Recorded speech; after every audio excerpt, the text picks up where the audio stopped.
ಅಲ್ಲ, ವಿಜೇಂದ್ರ ಅವರ ನೇತೃತ್ವದಲ್ಲೇ ತಲೆ ಎಲ್ಲ ಕಡೆ ಬೋರ್ಡ್ ಹಾಕಿದ್ರು, ಭವ್ಯ ಭಾರಿ ಪ್ರತಿಭಟನೆ ಅಂತ ಹೇಳಿದರು. ಪಾಪ ವಿಜೇಂದ್ರ ಅವ್ರಿಗೆ ಏನು ಕೆಲಸ ಇತ್ತೋ ಗೊತ್ತಿಲ್ಲ, ಬಂದಿಲ್ಲ ಅವರು.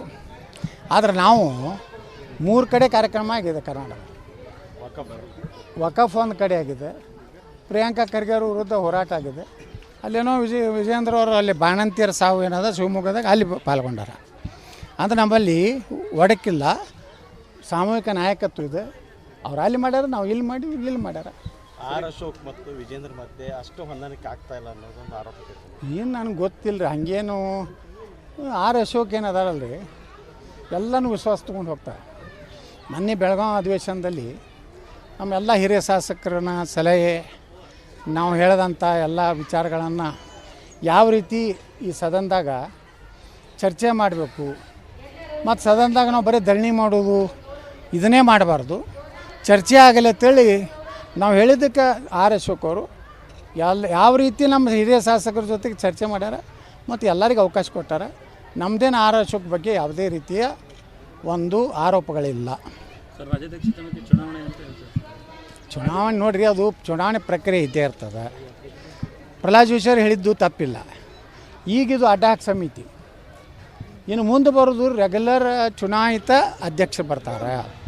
ಅದು ಯಾರು ಆಗ್ತಾರೆ ಯಾರು ಬಿಡ್ತಾರೆ ಅಂತಿಮವಾಗಿ ಪಕ್ಷ ಏನದ ರಾಜ್ಯ ಘಟಕ ಕೇಂದ್ರದ ನಮ್ಮ ಹೈಕಮಾಂಡಕ್ಕೆ ಅಧಿಕಾರ ಕೊಡ್ತಾರೆ. ಕೇಂದ್ರ ಹೈಕಮಾಂಡ್ ಯಾರು ರಾಷ್ಟ್ರೀಯ ಅಧ್ಯಕ್ಷರಾಗಿರ್ತಾರೋ ಹೆಸರು ಘೋಷಣೆ ಮಾಡ್ತಾರೆ. ಇದ್ರಾಗೇನು ಕಾಂಟ್ರವರ್ಸಿನೇ ಇಲ್ಲ. ಹಂಗಾಮಿ ಅಧ್ಯಕ್ಷರೇ, ಇದು ಅಡಾಕ್ ಸಮಿತಿ. ಇದು ಪ್ರಹ್ಲಾದ್ ಜೋಶಿ ಅವರು ಹೇಳಿದ್ರಾಗ ಏನೂ ತಪ್ಪಿಲ್ಲ, ಕಾಂಟ್ರವರ್ಸಿ ಇಲ್ಲ. ಅವರು ನಮ್ಮ ಪಕ್ಷದ ಏನೊಂದು ನಿಯಮ ಇದೆ, ನಿಯಮ ಪ್ರಕಾರ ಹೇಳಿದ್ದಾರೆ. ಅದನ್ನೇ ನಾವು ಕಾಂಟ್ರವರ್ಸಿ ಮಾಡಿದ್ರೆ ಇನ್ನೇನು ಮಾಡಬೇಕು ಪಾಪ.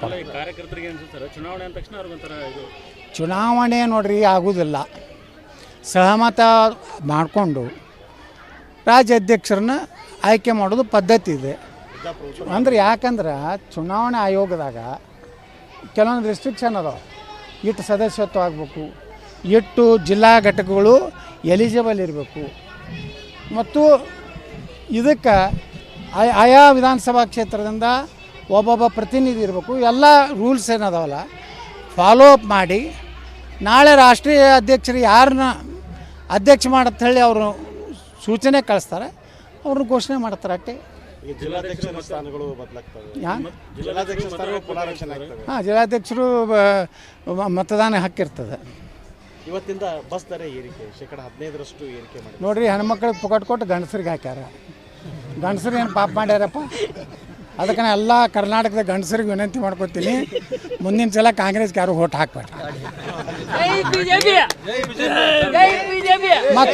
ಮತ್ತು ಇದು ಹೆಣ್ಮಕ್ಳಿಗೂ ಅನ್ಯಾಯ. ಅವರಿಗೆ ಪುಕಟ್ ಕೊಟ್ಟರು, ಅವ್ರ ಮಗ ಶಾಲಿಗೆ ಹೋಗ್ತಾನೆ, ಅವನಿಗೆ ಹೆಚ್ಚಾಗೈತಿ. ಅವ್ರ ಮಕ್ಕಳು ಎಲ್ಲ ನೌಕರಿಗೆ ಹೋಗೋರು, ಅವ್ರಿಗೆ ಬಸ್ ಚಾರ್ಜ್ ಹೆಚ್ಚಾಗೈತಿ, ಗಂಡಿಗೆ ಹೆಚ್ಚಾಗೈತಿ. ಮತ್ತು ಗಂಡದ ರಕ್ಷಣೆ ಮಾಡಬೇಕಾದ್ರೆ ಹೆಣ್ಮಕ್ಳು ಕಾಂಗ್ರೆಸ್ಗೆ ಓಟ್ ಹಾಕಬಾರ್ದು ಅಂತ ನಮ್ಮ ವಿನಂತಿ.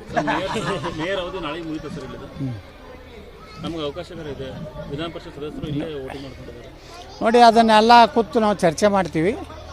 ಈಗ ಈ ಅವಧಿ ಮುಗಿತಿ, 8ನೇ ತಾರೀಕಿಗೆ ನಾವು ಮುಗಿತೈತಿ.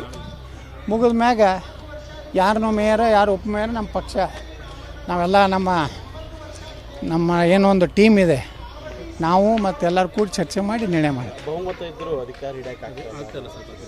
ನೋಡಿ, ಅದು ಏನಾಗಿದೆ ಅಂದರೆ ಹೋದ ಸಲ ನಮ್ಮದು ಒಬ್ಬ ಸದಸ್ಯರು ತೀರ್ಕೊಂಡ್ರು, ಒಂದು ಸಂಖ್ಯೆ ಕಡಿಮೆ ಆಯಿತು. ನಾವು ಒಂದು ಓಟ್ ಈ ಸಲ ಎಲ್ಲೂ ನಮ್ಮ ಮತದ ಓಟ್ಗಳು ಎಲ್ಲೂ ನಮ್ಮ ಹೋದ ಸಲ ಪ್ರತಿ ಸಲನೂ ಬಿ ಜೆ ಪಿ ಇರೋರೇ ಪಕ್ಷಕ್ಕೆ ದ್ರೋಹ ಮಾಡ್ತಿದ್ರು. ಮೊನ್ನೆ ಮೇಯರ್ ಚುನಾವಣೆಯಲ್ಲಿ ಪಕ್ಷದಲ್ಲಿರುವ ಯಾವ ಕಾರ್ಪೊರೇಟ್ರು ಅಬ್ಸೆಂಟ್ ಆಗಲಿ, ನಮ್ಮ ಪಕ್ಷದ ವಿರುದ್ಧ ಓಟ್ ಆಗಲಿ ಮಾಡಿಲ್ಲ. ನಾವು ಒಕ್ಕಟ್ಟಿದ್ದೀವಿ, ಈಗಲೂ ಒಕ್ಕಟ್ಟಿರ್ತೀವಿ.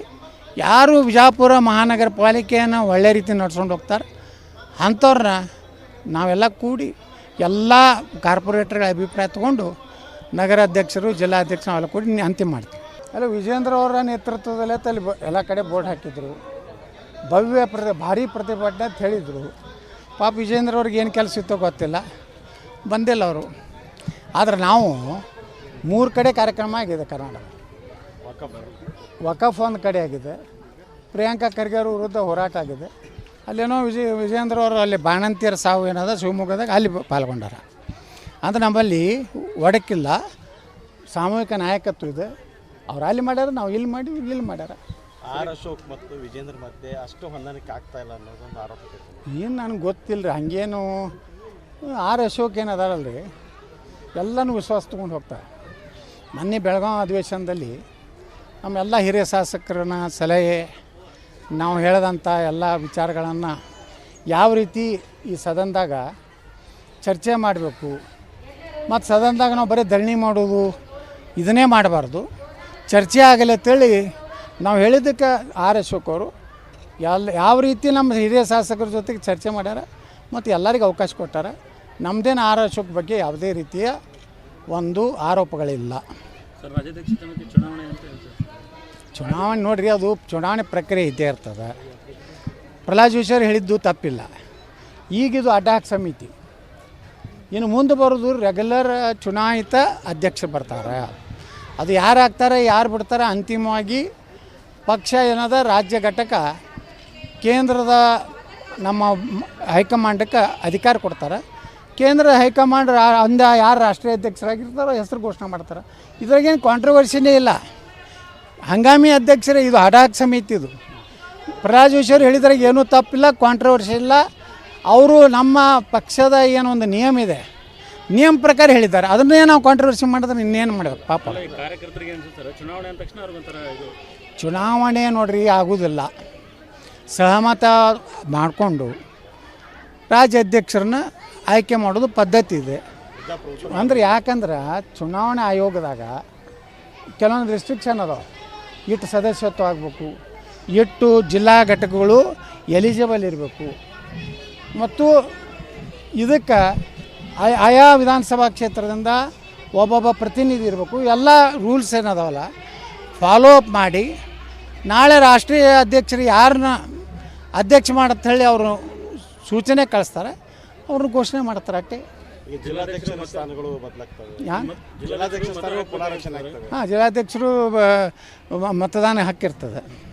ಇವತ್ತಿಂದ ಬಸ್ ದರ ಏರಿಕೆ ಶೇಕಡ 15% ಏರಿಕೆ ಮಾಡಿ ನೋಡ್ರಿ, ಹೆಣ್ಮಕ್ಳಿಗೆ ಪುಕಟ್ ಕೊಟ್ಟು ಗಂಡಸರಿಗೆ ಹಾಕ್ಯಾರ. ಗಂಡಸರು ಏನು ಪಾಪ ಮಾಡ್ಯಾರಪ್ಪ. ಅದಕ್ಕೆ ನಾನು ಎಲ್ಲ ಕರ್ನಾಟಕದ ಗಂಡಸರಿಗೆ ವಿನಂತಿ ಮಾಡ್ಕೊತೀನಿ, ಮುಂದಿನ ಸಲ ಕಾಂಗ್ರೆಸ್ಗೆ ಯಾರು ಓಟ್ ಹಾಕ್ಬೇಡ. ಮತ್ತು ಇದು ಹೆಣ್ಮಕ್ಳಿಗೂ ಅನ್ಯಾಯ. ಅವರಿಗೆ ಪುಕಟ್ ಕೊಟ್ಟರು, ಅವ್ರ ಮಗ ಶಾಲಿಗೆ ಹೋಗ್ತಾನೆ, ಅವನಿಗೆ ಹೆಚ್ಚಾಗೈತಿ. ಅವ್ರ ಮಕ್ಕಳು ಎಲ್ಲ ನೌಕರಿಗೆ ಹೋಗೋರು, ಅವ್ರಿಗೆ ಬಸ್ ಚಾರ್ಜ್ ಹೆಚ್ಚಾಗೈತಿ, ಗಂಡಿಗೆ ಹೆಚ್ಚಾಗೈತಿ. ಮತ್ತು ಗಂಡದ ರಕ್ಷಣೆ ಮಾಡಬೇಕಾದ್ರೆ ಹೆಣ್ಮಕ್ಳು ಕಾಂಗ್ರೆಸ್ ಓಟ್ ಹಾಕಬಾರ್ದು ಅಂತ ನಮ್ಮ ವಿನಂತಿ.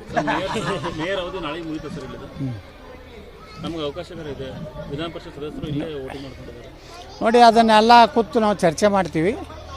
ಈಗ ಈ ಅವಧಿ ಮುಗಿತು, 8ನೇ ತಾರೀಕಿಗೆ ನಾವು ಮುಗಿತೈತಿ.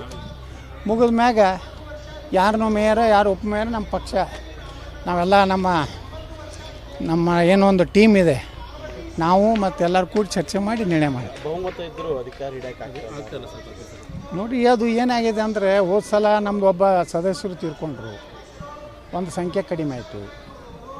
ನಾವು ಒಂದು ಓಟ್ ಈ ಸಲ ಎಲ್ಲೂ ನಮ್ಮ ಮತದ ಓಟ್ಗಳು ಎಲ್ಲೂ ನಮ್ಮ ಹೋದ ಸಲ ಪ್ರತಿ ಸಲನೂ BJP ಇರೋರೇ ಪಕ್ಷಕ್ಕೆ ದ್ರೋಹ ಮಾಡ್ತಿದ್ರು.